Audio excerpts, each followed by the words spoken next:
اب جلیے علی قاری صاحب گھومنے پھرنے اور شادیوں سے فرصت ہو گئی تو قرآن کا حافظہ اور تجوید پر بھی توجہ دیں. کیا مطلب؟ تجوید پہ بھی توجہ دیں. بھائی تجوید تو قاری لوگ سکھاتے ہیں, سمجھا نہیں, ہے کوئی تپے ہوئے ہیں مجھ سے. امام شافعی کہتے ہیں کہ اگر اہل بیت سے محبت کرنا شیعیت ہے تو میں شیعہ ہوں, کیا یہ صحیح ہے؟ امام شافعی کے اس قول کا مطلب یہ ہے کہ شیعوں کو ہم اس بیس پہ ملامت نہیں کر سکتے کہ وہ اہل بیت سے محبت کرتے ہیں, بلکہ ان کو جو ملامت کی جاتی ہے دوسرے مسائل کی بیس پہ. تو اگر کوئی ان کو اس بیس پہ ملامت کر رہا ہے کہ آپ حسن و حسین سے محبت کیوں کرتے ہیں, تو بھائی اس بیس پہ پھر ہم بھی شیعہ ہیں. تو مقصد امام شافعی کا شیعہ مسلک کو پروموٹ کرنا نہیں ہے. امام شافعی کا بہت سارے معاملات میں شیعہ مذہب سے بہت زیادہ اختلاف ہے. امام شافعی سب سے پہلے نمبر حضرت ابو بکر کو دیتے ہیں, دوسرے نمبر پہ حضرت عمر کو دیتے ہیں. تو بعض دفعہ کلام میں مبالغہ پیدا کیا جاتا ہے کچھ سمجھانے کے لیے. تو اہل بیت سے تو ہم سب محبت کرتے ہیں. یہ بالکل ایسا ہی ہے جیسے مغربی دنیا ہمیں کہتی ہے دہشت گرد ہو, دہشت گرد ہو, دہشت گرد ہو. ہم کہتے ہیں یار اگر ملک کے دفاع میں لڑنا دہشت گردی ہے تو ہم دہشت گرد ہیں. تو مطلب یہ نہیں ہوتا کہ ہم واقعی دہشت گرد ہیں, مطلب یہ کہ یہ دہشت گردی نہیں ہے, تم نے دہشت گردی کا نام ہی چینج کر لیا ہے. تبلیغ جماعت کے اصول پر ایک اعتراض ہے کہ وہ شادی کے بعد 7 ماہ اور سال پہ بیچتے ہیں, اس طرح تو وہ بیوی سے بہت دور ہو جائیں گے اور اس کے حقوق اور فتنے میں پڑنے کا اندیشہ ہے. بیوی کو بھی ساتھ لے کے چلے جاؤ میرے بھائی.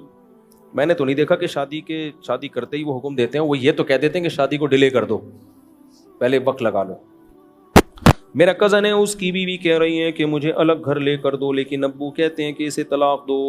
اگر الگ دیتا ہوں تو ماں باپ کی خدمت کیسے کروں؟ میرا کزن ہے, اس کی بیوی کہہ رہی ہے کہ مجھے الگ گھر لے کر دو, لیکن ابو کہہ رہے ہیں کہ طلاق دو. نہ, طلاق تو مت دو ابو کے کہنے سے, جب تک واقعی ثابت نہیں ہو جاتا کہ بیوی ماں باپ کے ساتھ بہت زیادہ زیادتی کر رہی ہے. ویسے تو حدیث میں حکم ہے کہ باپ کے حکم ماننا چاہیے. اگر باپ کہہ رہے بیوی کو طلاق دو تو دے دینی چاہیے, لیکن اس حدیث کا مطلب ہے کہ اس دور کے باپ کی بات ہو رہی ہے جہاں ظالم نہیں ہوتے تھے. آج کل تو پتہ نہیں ہوتا ابا اپنے حقوق کی بات کر رہے ہیں یا کچھ ظلم کر رہے ہیں اس کے اوپر. امام احمد بن حنبل سے کسی نے پوچھا نا, میرا باپ کہہ رہا ہے میں اپنی بیوی کو طلاق دے دوں. امام احمد نے کہا کہ مت دو. انہوں نے کہا کہ حضرت عمر کو نے تو اپنے بیٹے کو جب حکم دیا تھا کہ بیوی کو طلاق دو, تو نبی نے کہا تھا کہ حضرت عبداللہ بن عمر کو کہ اپنے باپ کی مانو. تو امام احمد نے کہا کہ کیا تمہارے باپ بھی عمر جیسے ہیں؟ حضرت عمر کے بارے میں تو اطمینان تھا کہ وہ جائز مطالبہ کر رہے ہیں طلاق کا. تو آج کل کے اباؤں کے بارے میں اطمینان نہیں ہے. تو اس لیے ابا اگر کہہ رہے ہو بیوی کو چھوڑ دو تو پہلے علماء سے مشورہ لے لو کہ بیوی کا کچھ قصور ہے بھی یا نہیں ہے. باقی الگ گھر کی جہاں تک بات ہے تو میرا تو رائے یہی ہے کہ اس زمانے میں بیوی کو الگ گھر میں ہی رکھنا چاہیے. دیکھو جوائنٹ فیملی کے بہت فائدے ہیں, بہت زیادہ فائدے, لیکن یہ جب ہے جب ظرف بڑھاؤ. آج کل ظرف ہیں بہت چھوٹے ظرف ہیں, اور خواتین ایک دوسرے پہ ایسی ٹاؤنٹنگ کرتی ہیں, ایسا طنز کرتی ہیں کہ وہ ڈپریشن کا مریض بنا کے چھوڑتی ہیں. اب آپ کی اماں آپ کے سامنے بہت اچھی ہوگی آپ کی بیوی کے ساتھ, ہمیں نہیں پتا علیحدگی میں وہ کیا کر رہی ہوگی. آپ کی بیوی آپ کے سامنے آپ کی ماں کے ساتھ بہت اچھی ہوگی, آپ کی غیر موجودگی میں کیا کیا طنز تانے مار رہی ہے آپ کی ماں کو, ہمیں نہیں پتا. بہتر تو یہی ہے کہ جوائنٹ فیملی میں رہو, مل جل کے رہو, محبتیں ہوتی ہیں, ایک دوسرے کا خیال ہوتا ہے, لیکن یہ جب ہے جب سب کے ظرف بڑے ہوں. آج کل ظرف مارکیٹ سے کیا چل رہے ہیں, شارٹ چل رہے ہیں. تو ظرف بڑے ہوں تو اکٹھے رہنے کے ہی فائدے ہیں, نہیں ہو تو بھائی پھر علیحدگی بہتر ہے. ہاں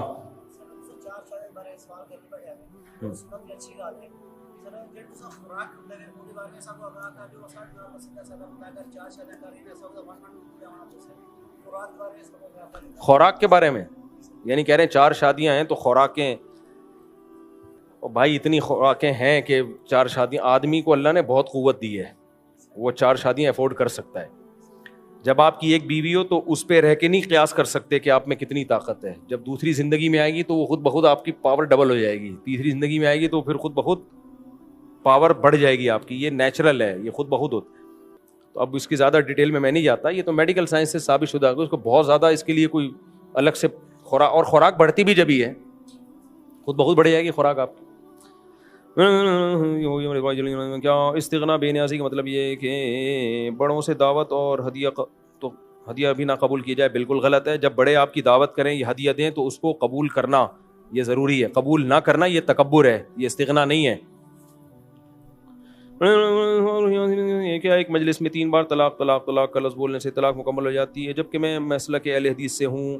مسلک حدیث والوں کا دعویٰ ہے کہ ہم قرآن و حدیث کو فالو کرتے ہیں, تو قرآن و حدیث کے مطابق اکٹھی 3 طلاقیں دینے سے 3 ہی ہوتی ہیں, کہیں بھی نہیں ہے کہ اکٹھی 3 طلاقیں دینے سے 1 ہوتی ہیں.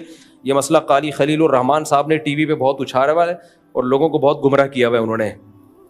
اس لیے میں قاضی خلیل الرحمان صاحب ٹی وی پہ آ کے بار بار کہتے رہتے ہیں, اہل حدیث کے ہیں نا کہ 3 1 ہوتی ہے, اور وہ صحیح مسلم کی حدیث بھی پیش کرتے ہیں. قاضی خلیل الرحمان صاحب سے انتہائی رسپیکٹ کے ساتھ, انتہائی عزت کے ساتھ میں گزارش کرتا ہوں کہ آپ ایک دفعہ میرے سامنے وہ صحیح مسلم کی حدیث کائنڈلی پیش کریں فیس ٹو فیس بیٹھ کے, تو پھر میں بتاؤں گا اس حدیث کا صحیح مطلب کیا ہے اور غلط مطلب کیا ہے. ابھی فی الحال شارٹ میں آپ کو صرف اتنی بات کہتا ہوں کہ قرآن و حدیث میں نے اور آپ نے زیادہ اچھا سمجھا یا صحابہ نے؟ صحابہ. میں اہل حدیث سے کہتا ہوں بھائی ایران توران چھوڑ دو, امام طحاوی نے فلانی صدی میں یہ لکھا اور فلانے دیوبندی نے یہ فتویٰ دیا, چھوڑ دو کس نے کیا لکھا. کسی ایک صحابی سے دکھا دو یار جس نے رخصتی کے بعد اکٹھی 3 طلاقوں کو 1 کہا ہو. اور میں آپ کو بہت سارے صحابہ سے صحیح سند سے دکھا سکتا ہوں, جب بھی ان سے مسئلہ پوچھا گیا 3 طلاقوں کا, انہوں نے سب نے یہی کہا 3 ہو گئی ہیں. حالانکہ دینے والے نے غصے میں دی, دینے والا دے کے پچھتایا ہے, لیکن انہوں نے کہا کوئی راستہ نہیں ہے. تو یہ اہل حدیث کا مسلک 3 طلاق کے بارے میں بالکل باطل ہے. کبھی سعودیہ کے مفتی کا فتویٰ لا رہے ہوتے ہیں, بھائی یہ آج کل کے دور کے مفتی ہیں, ان کی کوئی حیثیت ان صحابہ کے مقابلے میں نہیں ہے. ہم احترام کرتے ہیں سعودیہ کے مفتیان کرام کا بھی, لیکن یہ آج کل کا حساب کتاب ہے, کوئی اعتماد نہیں کیا جا سکتا. یا تو دین نہیں ہوگا, گورنمنٹ سے متاثر ہوں گے, یا دین ہوتا ہے وہ عمق اور مسائل میں گہرائی نہیں ہوتی. تو 4 اماموں کا اجماع ہے, سارے صحابہ کا اجماع ہے, اکٹھی 3 طلاقیں دے دی 3. قرآن نے بھی اس مسئلے کو انتہائی وضاحت سے بیان کیا ہے. اہل حدیث یہاں بھی ڈنڈی مارتے ہیں, 2 چیزوں کو خلط ملط کر دیتے ہیں کہ قرآن میں کیا طریقہ لکھا ہے طلاق دینے کا, وہ تو بتاؤ. اب بھائی ہمیں مانتے ہیں قرآن میں یہ طریقہ لکھا ہے اکٹھی مت دو, اس کا کون انکار کر رہا ہے, لیکن قرآن میں یہ لکھا ہوا ہے کہ اکٹھی دو گے تو 3 طلاقیں واقع ہوں گی. کیوں لکھا ہوا ہے قرآن, کیسے لکھا ہوا ہے؟ قرآن کہہ رہا ہے اکٹھی مت دو, اس لیے کہ دیا تو لا تدری لعل اللہ یحدث بعد ذلک امرا, جوڑ کا راستہ بند ہو جائے گا, اس لیے تو منع کر رہا ہے اللہ اکٹھی مت دو.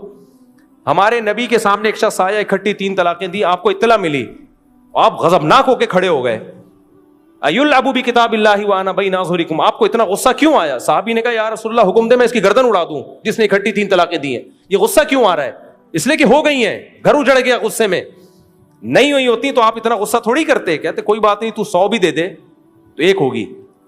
تبھی اہل حدیث کے پاس کوئی 3 طلاقیں دے کے جاتا ہے, نہ کوئی غصہ آتا ہے, کچھ کہہ رہے ہیں جتنی مرضی دے دو, 1 ہی ہوئی ہے. خالی خلیل الرحمان نے اس میں بہت بددیانتی کی ہے.